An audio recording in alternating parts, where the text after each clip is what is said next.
I had always been skeptical about online dating, viewing it as a realm reserved for two kinds of individuals: those yearning for love and those seeking fleeting connections. This perspective came from a woman who had spent 5 years married to what everyone deemed the ideal partner, including myself. Yet, I soon discovered that perfection is an illusion, and the more flawless someone appears, the more likely they are to harbor hidden truths. I had to confront this reality in a way that was anything but easy, uncover the truth about the man I had devoted myself to, the one I had promised forever at the altar. It turned out he favored other men, and throughout our relationship, he had been unfaithful with numerous individuals he met online. As you can imagine, this revelation was a crushing blow, and the ensuing divorce process was even more painful. After swallowing that bitter pill, I entered a phase where I completely shut myself off from love. I had no desire to meet anyone or date again. I was completely shut off from the idea of meeting someone new, worried about the pain of heartbreak once more. My friends constantly urged me to consider giving myself another opportunity, even going so far as to introduce me to a few potential matches, but nothing ever materialized. After nearly 2 years, my friends decided I had endured enough solitude, and without my consent, they created a profile for me on Tinder. Initially, I was livid. It felt like a total disregard for my feelings that they took such a step without discussing it with me. However, after some time, in our conversation, I realized they had a point. It was indeed time to embrace love anew, or at the very least, start connecting with others and enjoy myself. After all, solitude had not been the most pleasant companion. The girls introduced me to the app and guided me on how to navigate it. I could tell they assumed that once they left my place, I would erase my profile. I did consider it, but ultimately I held off. A couple of weeks passed, and one afternoon, feeling a bit restless and having indulged in a few glasses of wine, I found myself glancing at the app on my phone and thought to myself. Initially, I was taken aback by the number of likes on my profile. It was unexpected. I began to explore the profiles and photos of those who had viewed mine, but none caught my interest. Just as I was about to give up and set my phone down to enjoy my drink, I stumbled upon Alvaro's profile. From the moment I laid eyes on his picture, there was an undeniable connection. He was strikingly handsome, with dark hair and well-defined features, complemented by a charming smile and an intense gaze. I believe that was what drew me in right away. He possessed an aura of mystery and allure that no woman could overlook. Alvaro appeared to be in his 30s, and his profile offered only a brief glimpse into his life, mentioning his love for nature, art, and evening strolls in delightful company. Without hesitation, I matched with him, and to my astonishment, just moments later, I received his first message. "Hi Paula, I would like to meet you." Oh my God, I was overwhelmed with excitement. It was utterly exhilarating the way I felt because this was an individual I had only glimpsed in a photograph. Yet for some inexplicable reason, he sparked an instant intrigue within me. I found myself responding without hesitation, and soon we were engaged in conversation that stretched late into the night. We exchanged numbers, and everything unfolded at a rapid pace. He was undeniably charming and articulate, and we seemed to share numerous interests, or so he led me to believe. Ultimately, after our lengthy discussion, he expressed a desire to meet in person and invited me to a popular Italian restaurant in the city. That day, I arrived at work feeling wide awake. Throughout the day, my mind was consumed with thoughts of that meeting. It reminded me of the excitement and anxiety I felt on my first date with my ex-husband. Looking back, I can't help but feel a bit foolish. It's astonishing that at nearly 30 and having endured a bitter divorce, I still held on to such naivety and trust. I returned home early, eager to prepare and present my best self for the occasion. Naturally, I selected my finest outfit, let my hair down, and straightened it to perfection. I even applied my signature makeup, the kind I reserve for special moments. I wanted to make an impact. Dressed to impress, I arrived at the restaurant slightly ahead of schedule. As I stepped out of the cab, I spotted him from a distance, waiting at the entrance. He looked even more handsome in person, impeccably dressed in a white shirt that accentuated his skin tone and dark jeans. He greeted me with a warm hug and a kiss on the cheek, instantly putting me at ease. The dinner was delightful. Alvaro was charming and appeared to have a wealth of knowledge about art and literature, and everything flowed seamlessly. Everything was going smoothly until an unsettling incident occurred.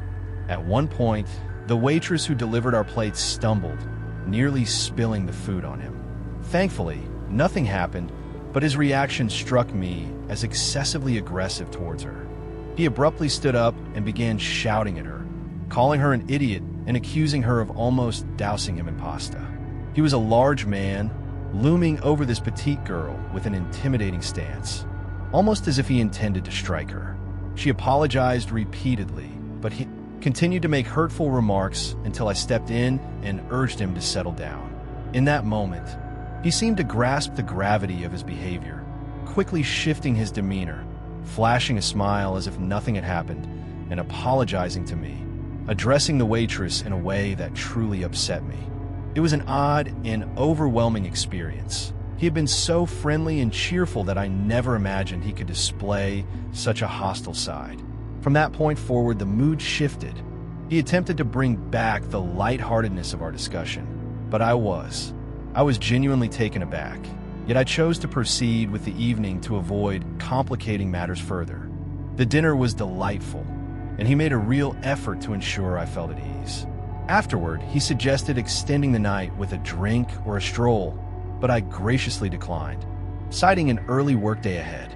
I quickly bid him farewell with a kiss on the cheek. However, as I was leaving, Alo took my hand and asked me to forgive him for what had transpired.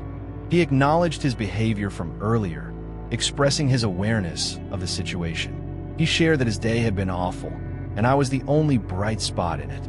He expressed a desire not to let his clumsiness ruin our moment. Then he invited me for a walk in his favorite park nearby, describing how beautiful it was in the evening. I recalled his profile, mentioning his fondness for night walks. He promised to take me home afterward. For a brief moment, I hesitated, but despite how foolish it seemed, I trusted him and agreed to join him. Like a cow to the slaughter, we arrived at the place, and yes, the truth is that it was really beautiful. The moon was clear, and the way it illuminated the trees and the cobblestone paths was simply spectacular. As we walked, we talked about everything from our hobbies to our deepest dreams. However, as we went along, an uneasy feeling came over me. It was like a kind of alert that my intuition emitted, and with every step I took, it was screaming at me that something was not right. As we walked and chatted, Alvaro led us further and further away. From the main trail, we ventured deeper into the wooded area, reaching the darkest and most remote part of the park. I paused for a moment, attempting to mask the nervousness that threatened to overwhelm me. I asked him where we were headed, and he looked at me with a kind expression, saying, "Trust me." Once more, I was captivated by his deep and enchanting gaze. And just like that, I disregarded all my instincts and followed him further into the forest. However, the enchantment shattered abruptly. At one point, while we continued walking, everything changed in an instant. As I chattered away about my aspirations and the bright future ahead, I sensed Alvaro lingering behind me. When I turned to look, a massive piece of wood was hurtling toward my face. Instinct kicked in, and I raised my hands just in time to shield myself. The impact sent me sprawling backward, disoriented, and with a sharp pain radiating from the right side of my head and my hands. I could barely utter a few words before Alvaro lunged at me, on me, and began to squeeze my neck, shouting expletives at him. I couldn't breathe, and with his weight on top of me, I couldn't move either. But I struggled with all my might to break free from his grip. Then I remembered something I'd seen on TV and realized that this was the perfect moment to see if it really worked. As best I could, I grabbed a handful of dirt and threw it in his face. He immediately started screaming and squeezing his eyes shut. In that instant, I knew I wouldn't have another chance to escape alive from that place. So, with the little With every ounce of breath I had left and adrenaline coursing through my veins, I sprinted as fast as I could, desperately trying to recall the path we had taken. For a moment, I could hear his footsteps pounding behind me, but then silence enveloped me. I finally reached the main road and waved down the first car that came into view, which thankfully came to a halt. The driver, an elderly man, widened his eyes in shock when he saw me. I felt the wetness on my face and, glancing at my hands, realized they were smeared with blood. Before he could utter a word, I urgently pleaded, "Get me out of here, quick!" The man grasped the situation right away, assisting me into the car and speeding off as quickly as possible. Once inside, words caught in my throat as I relayed the events to Grandpa, who kept reassuring me that everything would be all right while he navigated to the nearest police station. Upon arrival, 2 officers greeted me, ready to take my statement and offer support. I shared every detail I could recall about Alvaro, from his name to a description of his appearance, along with any other information that might aid in the investigation. After making a call to one of my friends from the police station, they quickly arrived to offer their support. I was then taken to the hospital for medical assistance regarding my injuries. Thankfully, they were not serious, and the following day, I was discharged and returned home. The first thing I did was immerse myself in a hot bath, hoping to wash away the lingering feelings of dirt and fear that clung to my skin. What I could never erase from my mind was the image of those dark eyes that captivated me so much when I first saw him, filled with the purest evil, staring at me while his hands gripped my neck and drained my life away bit by bit.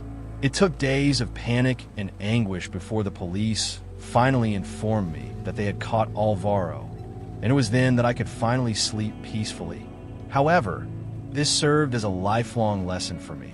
Never trust a stranger, no matter how charming, and never ignore your instincts. When your gut feeling signals that something is amiss, it's often for a reason. So, I took the step to delete my Tinder profile. A few months later, I encountered a wonderful man in a coffee shop, and we began a relationship that continues to this day. I did find love after all. Back in 2018, I was just an ordinary 19-year-old girl pursuing a university degree, working a monotonous job, and enjoying weekends out with friends, living life without traumas or worries, and maintaining a very positive outlook. Perspective on life and what lies ahead shifted dramatically one Saturday night when I took a leap into the realm of online dating.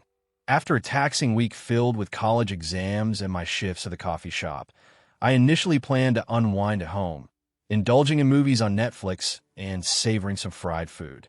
Yet, as the evening wore on, a restless feeling stirred within me, urging me to seek out something new and thrilling to escape the monotony. After some contemplation, I devised a brilliant plan. Consider the notion of downloading the well-known dating app Tinder, especially since it seemed to be the go-to choice for many. I thought it might be an enjoyable experience to connect with someone new. As I swiped through various profiles and images of men with diverse styles and backgrounds, one picture stood out and captured my interest right away. His name was Ivan, and he was undeniably attractive. He appeared slightly older, which intrigued me, as I had never ventured into dating older men. Although he was only 40, I found that appealing. He appeared to be in his 30s. Ivan was tall, fair-skinned, and had striking green eyes, exuding a mysterious, almost vampiric allure that piqued my curiosity. I quickly swiped right, and just moments later, a notification popped up confirming that I had matched with Ivan, indicating his interest in me. A rush of excitement coursed through me as I read his first message. "Hello, Valerai. You are beautiful. I would really like to meet you. Would you like to go out with me tonight?" I didn't hesitate for a moment and accepted his invitation right away. When he inquired about my address, I suggested it would be wiser to meet at a public place instead. We settled on a charming sushi restaurant in the heart of the city. I took my time getting ready, selecting my finest dress to ensure I made a lasting impression. The anticipation was palpable as I looked forward to meeting the enigmatic man from Tinder and discovering what possibilities lay ahead. When I arrived at the venue, he was already seated at a table, just as the pictures had promised, strikingly attractive. As the evening unfolded, it became clear that his appeal extended beyond mere looks. He was also charming and had a delightful sense of humor. He effortlessly maintained an engaging conversation, always ready with a clever retort to my remarks. His cultured demeanor and captivating travel stories kept me enthralled. I found myself thoroughly enjoying his company, and there was something intoxicating about his presence that lingered in the air. At the start, the atmosphere was charged with an intensity that was palpable, especially with him standing before me. By the end of the night, my attraction to him had blossomed in every conceivable way. He exuded the charm of a true gentleman. I found myself agreeing to let him drive me home, and as we arrived, I bid him farewell with a gentle kiss on the cheek. I was reluctant to rush inside, yet my eagerness to see him again was undeniable. So, when he suggested another meeting, I didn't think twice. This was just the beginning of a series of dates. As we continued to meet several times over the next few weeks, each encounter filled with promise. In various public settings, restaurants, cafes, the cinema, and even a visit to the zoo, every outing with him was a delightful experience. Yvonne helped me understand the significant contrast between dating a mature individual and some of my own age. Our discussions were consistently intriguing and enjoyable. He possessed a wealth of knowledge that allowed us to delve into any topic with ease. My attraction to him grew stronger, and he made it increasingly evident that this feeling was reciprocated. However, he was granting me my time, and I found that quite endearing. After several weeks, he finally invited me to his home for an intimate dinner. I accepted with delight, eager to learn more about him in a private setting, not just in the way one might think, but to understand his life. His home, I wanted to know everything about him. With that in mind, we arrived at his house, located in an exclusive residential area of the city. Upon arrival, I was taken aback by the sophistication of the place. The decoration was simply exquisite.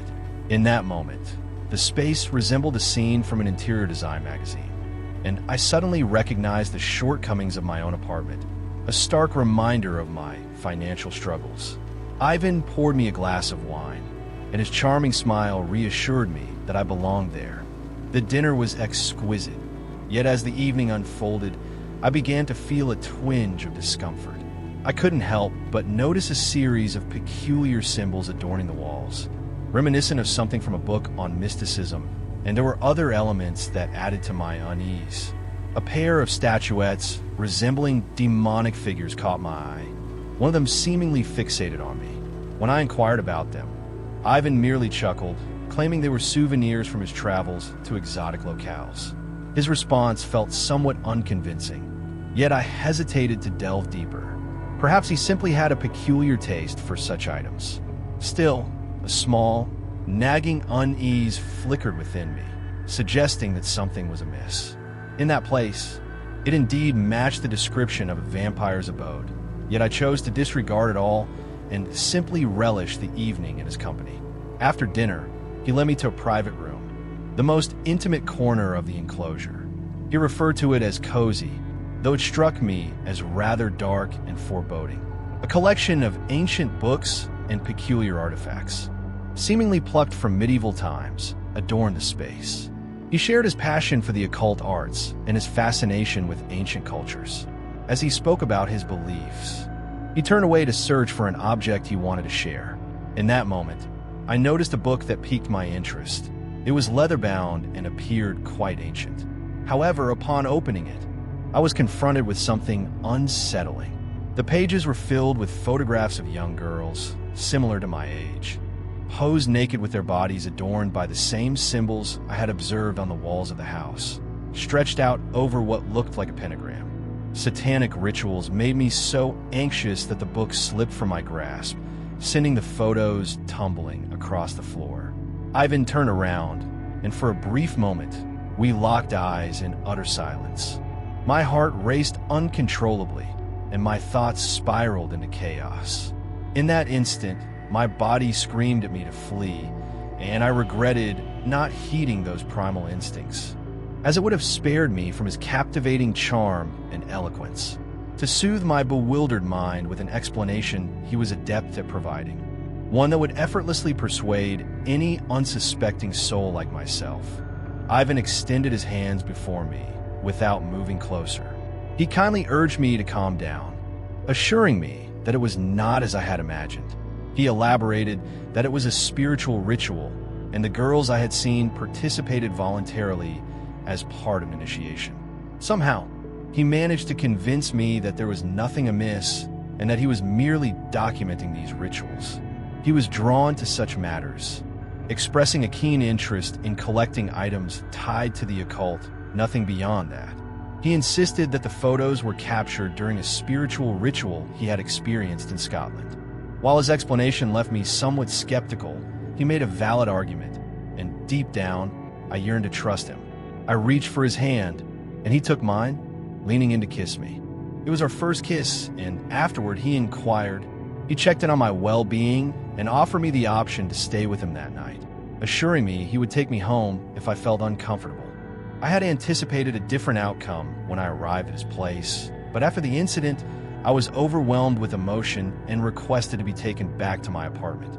True to his character, he obliged and drove me to my building. During the ride, our conversation was minimal, yet Ivan would occasionally stroke my hand and flash that captivating smile, which brought a sense of tranquility to my troubled mind. However, as I stepped out of the car, I felt a shift within me. The goodbye kiss, he smiled at me once more, and in that instant, I caught a glimmer in his eyes that, instead of offering comfort, sent an unsettling chill through me. Yet like a true fool, I brushed it off again. Little did I know, I would soon learn the hard way that one should never disregard their instincts. Upon arriving home, I shut the door and leaned against it, struggling to make sense of what I had witnessed that night. No matter how hard I tried, sleep eluded me. The symbols in his house, the photographs, the peculiar markings on those women's bodies, it all felt like something out. Upon waking, I felt compelled to delve deeper into the mystery surrounding Ivan. I scoured the internet, combing through his social media profiles and seeking any clues related to him. Yet, nothing surfaced that raised any red flags or suggested danger. Despite this lack of evidence, an unsettling instinct urged me to remain vigilant. I found myself torn between caution and the desire to trust him, as my feelings for Ivan were genuine. Ultimately, I decided to set aside my concerns and not dwell on them. A few days later, I received a message from Ivan inviting me to a party at his house. He mentioned it would be a special night and expressed his desire for me to attend as his date. Initially, I hesitated, but ultimately, I accepted, eager to move past the events of last time and hoping for a return to how things once were. On the day of the party, I dressed elegantly in a beautiful dress and waited for him at the entrance of my building. He arrived promptly, and we headed out together. Upon entering the venue, the first thing that caught my attention was the larger crowd than I had anticipated. It appeared that everyone was quite familiar with Ivan, and from the outset, the atmosphere felt peculiar, as if an unspoken tension lingered in the air. My instincts were once again warning me of impending danger, yet, true to form, I chose to disregard it. The night progressed, and at one juncture, Ivan led me to a secluded room, claiming he had something significant to reveal. Upon entering, I was met with an altar adorned with flickering candles and those unsettling symbols that tightened the knot in my stomach, especially when I noticed that at the center of the altar were the same symbols I had seen in the photos he claimed to have taken in Scotland. My heart raced, but I fought to maintain my composure, not wanting to reveal my nerves. Then, he confessed that he hadn't been entirely truthful with me that night, fearing it would frighten me. He began to share details about a group he was part of, a secret society that pursued power and knowledge through ancient rituals. As he spoke, everything began to fall into place. My heart raced as a realization washed over me. I was not present by chance. Memories of the women in the photographs flooded my mind, and clarity struck. They hadn't chosen to be there. He had taken them, just as he was doing with me now. It dawned on me that he had been orchestrating this all along, laying the groundwork for this moment. I confronted him, demanding to know what was happening, and his smile was chilling as he assured me I would learn everything that night. Panic began to seep into my thoughts, but I feigned ignorance and sought a way to escape that unsettling environment. But before I could utter a word, another figure entered the room. An older man with a commanding presence stepped in, and Ivan introduced me as the special guest. The man informed Ivan that it was time to begin. Ivan took my arm and guided me to a larger, dimly lit room. In the center, a circle was drawn on the floor with what appeared to be salt, and suddenly, a multitude of individuals clad in black robes began to arrive. The air thickened around me, and for a fleeting moment, my legs felt numb. I struggled against Ivan's firm hold, panic rising within me, impossible to conceal. All I could think was how foolish I had been, ignoring the obvious signs in pursuit of a misguided dream. It was then that I noticed a door slightly open at the far end of the room. Seizing the opportunity presented by Ivan's distraction, I broke free from his grasp and sprinted toward the door, my heart racing as I fled. Heels scattered across the hallway. The screams echoed behind me, yet I pressed on without hesitation. It's remarkable what adrenaline can accomplish. I had never considered myself a fast runner, but that night I felt as if even Usain Bolt couldn't have kept pace with me. Thankfully, my spatial memory served me well. I recalled precisely where we had entered. I sprinted through the darkness until I finally reached the exit. Barefoot, I stepped onto the street and crossed over to a Japanese restaurant. From there, I called a cab to take me to the police. Once at the station, I recounted everything I had experienced, but it became clear that without concrete evidence, there was little they could do. That night, I hesitated to return to my apartment, fearing Ivan might come looking for me. Instead, I went to my parents' house and started researching sex and its occult symbology. This led me to uncover that the cell Ivan belonged to was notorious for conducting ritual sacrifices of animals, with the most extreme faction linked to cases involving humans. Sacrifices. Unfortunately, I was never able to gather enough information or evidence to incriminate Ivan.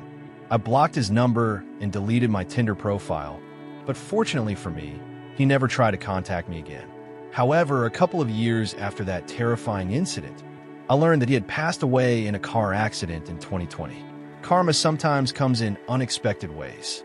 After almost 3 years without dating anyone following the end of my last love relationship, which ended very badly, I thought that maybe it was time to return to the love arena, and I want to see if I was making progress this time, so I decided to give Tinder a shot. I noticed that some of my lesbian friends had success meeting people through the app. After several days of swiping left, I finally matched with a girl named Sophia. She was not only beautiful, but also seemed kind and charming. We hit it off immediately over our shared love for vintage movies, which is quite rare. It felt wonderful to connect with someone who appreciated that unique interest. Her profile radiated enthusiasm, showcasing a variety of photos of her enjoying the great outdoors, posing at the beach, skiing, mountain climbing, and camping. Her bio revealed that she was new to the area, navigating a demanding job while seeking to forge connections. With this in mind, I envisioned the perfect setting for our first date, the old movie theater in town where they screened Hollywood classics from the 30s. It had been ages since I last visited, primarily because it felt dull to go alone. I shared this idea with Sophia, and she appeared genuinely excited about the plan. I recall it was Thursday when I suggested we meet on Saturday, but she expressed a desire to see me sooner, which I found quite endearing given that it was merely 2 days away. Instead, she proposed Friday, and I readily agreed. The following day, we met at the cinema as arranged. She was attractive, though perhaps not quite as stunning as in her photos. Nevertheless, she welcomed me with a warm smile, and we exchanged a kiss on the cheek. She had a certain charm about her. The girl and I truly enjoyed our time at the movies, watching Charles Chaplin City Lights. As the film played, we engaged in a spirited discussion about our favorite films from that era, even joking that we might be the reincarnated souls of those who lived during that time. I observed that while Sophia appeared shy and reserved initially, often leaving it to me to steer the conversation, she gradually became more relaxed and started to open up as our interaction continued. As the evening progressed, her confidence blossomed. She became increasingly talkative and engaging, even sharing more of her personal life than perhaps necessary. She rambled on about her new job, her difficult coworkers, and the stress she felt when the movie ended. Despite having a pleasant time, I found myself ready to head home. However, with her usual enthusiasm, she proposed we continue the night at the old dive bar next door for a drink. Until that moment, I had genuinely been enjoying the date and hadn't noticed there were no indications from her that anything was amiss, so I felt justified in accepting the invitation for drinks, despite my lack of enthusiasm for the venue and alcoholic drinks. However, that decision quickly became one of the gravest errors of my life. Reflecting on that night, I can't help but wonder how differently things might have unfolded had I simply declined and returned home. Yet, as the saying goes, what's done is done. Upon arriving at the bar, we settled onto a pair of wooden stools, each ordering a beer. With the music blaring, we found ourselves leaning in closer to hear one another. Engaging in conversation was manageable until Sophia began to push the limits in a rather blatant manner, which initially left me feeling uneasy. It started with subtle physical contact, leaning on my shoulder while whispering in my ear or occasionally brushing my arm. However, as the evening unfolded, she increasingly crossed boundaries, ultimately resting her hand on my lower back and keeping it there. While I didn't harbor any negative feelings towards her, the lack of trust between us made such intimacy uncomfortable. Contact was a delicate matter. I sensed she was overstepping her boundaries, yet I hesitated to express my discomfort directly, not wanting to create an awkward situation. Each time she reached out in ways I found unwelcome, I subtly shifted on my stool, hoping to convey my unease. Unfortunately, it seemed she either misread my signals or chose to disregard them altogether. This discomfort was compounded as Sophia gradually began to shift our lighthearted chats into more intimate and inappropriate territory. In a rather uncomfortable exchange, I found myself fielding intrusive inquiries about my past relationships, dating preferences, and thoughts on commitment and family. It felt as though the other person was probing for intimate details of my life that I wasn't ready to disclose, especially to someone I barely knew. The situation escalated when they even ventured into my personal tastes and intimacy. Sensing the conversation was veering into awkward territory, I chose to respond vaguely and politely, hoping to steer the dialogue toward more neutral subjects, as I was genuinely feeling uneasy. After less than an hour at the bar, what had started as a fun and enjoyable evening quickly turned tense, uncomfortable, and quite disturbing. So, as soon as I finished my beer, I politely announced that I had to go home, left cash at the bar for my drink, and said goodbye with a simple, "I had a good time. Thanks for the evening." However, as I was leaving, Sophia hurriedly finished her beer and insisted on walking me home, arguing that it was dark outside and could be dangerous. It was barely 8 o'clock at night, and the lights still lingered in the city center, a bustling area filled with people. For her, returning alone could pose a risk. Although there was no obligation for her to accompany me, she insisted, which raised some red flags. Her probing questions, unwelcome touches, and now this insistence to walk me home made me uneasy. I didn't want to come off as rude, so I attempted to decline politely yet firmly. Then she expressed that she simply wanted to spend more time with me because I found myself with nothing to occupy my time, and I was the only pleasant person she had encountered recently. Ultimately, I agreed, but rather than enjoying a delightful conversation like in the films, we trudged along in an uncomfortable silence for several blocks on our way to my apartment. I was eager to wrap up this awkward evening. As soon as the entrance came into view half a block ahead, Sophia rushed past me and abruptly halted right in front of me on the sidewalk. I hardly had a chance to respond when she began inquiring if she could stay at my apartment with me, since I lived far away with roommates, and rarely had a moment of privacy. I was in shock, and before I could process the proposal being made to me by someone I had just met a couple of hours ago, she grabbed my wrist tightly. As I tried to pull away, Sophia begged me in a desperate tone to change my mind and let her come up to the apartment with me. While she pleaded for me to agree to that madness, she squeezed my arm tighter and tighter. I was surprised at how strong this girl really was, because no matter how hard I struggled, I couldn't break free. In that moment, I found myself trapped in her grasp, fear coursing through me. I urgently pleaded for her to release me, and her momentary distraction allowed me to break free. I sprinted towards the building's entrance, my heart racing, while her voice echoed behind me, an unsettling mix of harassment and desperation. My hands trembled as I entered the lobby and pressed the elevator button, my gaze fixed on the window, where I watched Sophia move erratically down the sidewalk until she finally stormed away. As soon as I arrived at my apartment, I locked the door and lay on my back on the bed, attempting to process the whirlwind of events that had just unfolded. A wave of nervousness washed over me. This woman was utterly unhinged, and now I knew her address. I felt a deep sense of foolishness for allowing her to accompany me. In the days that followed this harrowing encounter, I couldn't shake the suffocating sensation of being watched wherever I went. I was unsure if it was merely my paranoia or if she was truly stalking me, but my worst fears materialized one morning as I prepared to leave for work. I was on the verge of exiting the building when my gaze landed on Sophia, perched at the bus stop just across the street. In that instant, a knot twisted in my stomach, and my heart raced uncontrollably. Panic surged through me, prompting an immediate retreat to my apartment, where I called into work, feigning illness to excuse my absence. I was too shaken to think straight.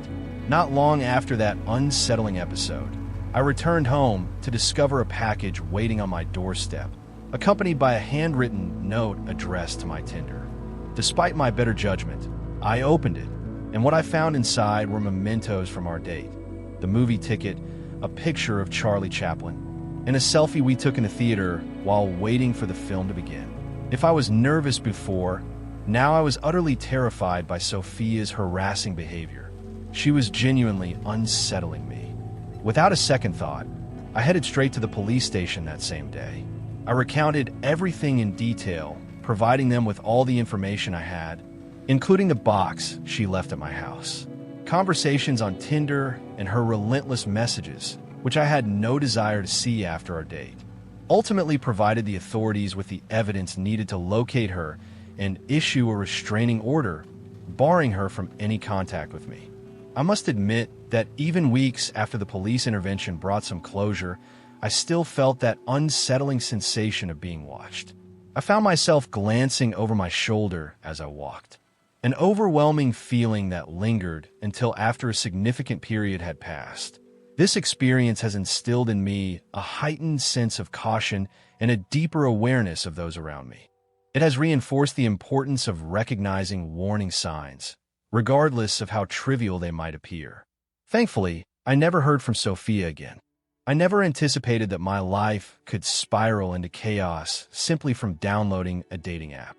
I was navigating a period of transformation, relocating to a new city, starting a new job, and ending a 7-year marriage after my wife's betrayal with her so-called best friend. I had a girlfriend since she was 19, and 2 years later we were married. I was just 21 when I proposed, but we were so deeply in love that we believed we would spend our lives together. However, it became clear that this was a promise I was willing to keep alone. That realization hit me hard, but it also opened my eyes to all the experiences I had missed while being married. Most of my friends were out enjoying life, going to parties, meeting new people, and having fun without any complications. I, on the other hand, carried the weight of a married name, along with all the responsibilities that come with it. While I was also pursuing my studies, distractions were a luxury I couldn't afford. Unlike my ex-wife, I held our relationship in high regard and remained faithful throughout our 9 years together. After our divorce, a realization struck me. It was time to reclaim the moments I had missed and embrace the freedom of bachelorhood as it was meant to be. It was time to engage in the experiences I had been denied during my marriage. Among them, I was seeing other women, but this time it was casual, without any commitment or romantic entanglements. A friend suggested I try the Tinder app, which he had been using to meet people. I took his advice, created a profile, and began exploring the platform. I connected with several girls and enjoyed a few successful dates, always being upfront about the kind of relationship I was looking for. I have no interest in toying with anyone's feelings or expectations. About 4 months into my Tinder journey, I made a match. There was a girl named Marta. She had brunette curly hair and was undeniably attractive, instantly capturing my attention. We struck up a conversation and exchanged numbers. She was charming and playful in our chats, which I found intriguing. After some flirty exchanges, I suggested we meet that very night. She agreed and initially asked for my address to come over, but I opted to go to her place instead, as I wasn't entirely comfortable sharing my address just yet. Stranger, she agreed, and then I asked her to send me her location. Marta didn't respond immediately, which should have raised a red flag for me. But in my excitement to meet her and spend the night together, I overlooked it. Having never encountered issues with my dates before, I brushed aside my concerns. About 10 minutes later, she replied with her current location, which was relatively close to my place. So, after a brief wait, I was on my way. The map directed me to a location that was an apartment complex nestled in a suburb of the city. Greeted me with an air of darkness upon my arrival. The place didn't seem particularly inviting, yet I was the one who had insisted on visiting her apartment. I parked in the lot and sent her a text to announce my arrival. She responded, mentioning she had already spotted me, thanks to the directions I provided. Then, she instructed me to stay put while she made her way down the stairs to escort me to her apartment. I followed her instructions without hesitation. As soon as I turned off the car, 2 men appeared seemingly out of nowhere. They opened the door, pulled me out, and began to beat me savagely without uttering a word. They knocked me to the ground and continued their assault. Afterward, they searched me, taking my wallet, my watch, and my gold graduation ring. Then, they got into the car and took everything of value they could find, including my laptop and cell phone. Once they had everything, they fled into the darkness. In the alley, I found myself bewildered as to why my car remained untouched after the guys left.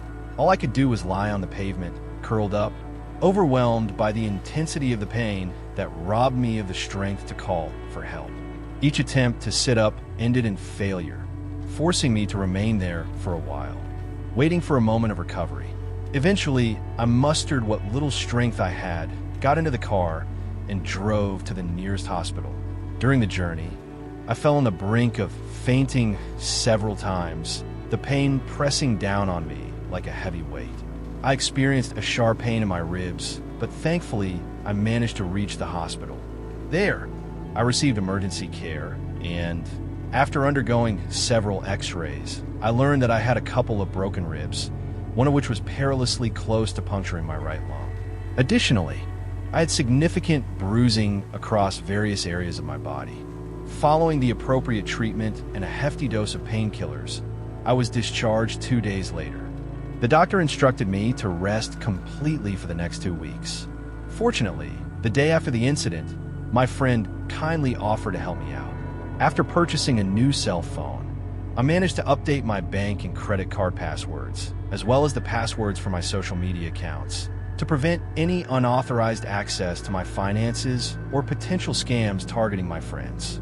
I checked my WhatsApp, hoping Marta had reached out after the robbery, wishing she wasn't involved. However, our conversation had vanished, and her number was blocked. Additionally, her Tinder profile was gone, revealing it was all a deception, and I had fallen into the trap. This has undoubtedly been the worst experience. The experiences I've encountered, both in dating and throughout my life, have led me to continue using Tinder. However, I've become significantly more cautious when meeting someone new, always opting to meet in public places initially.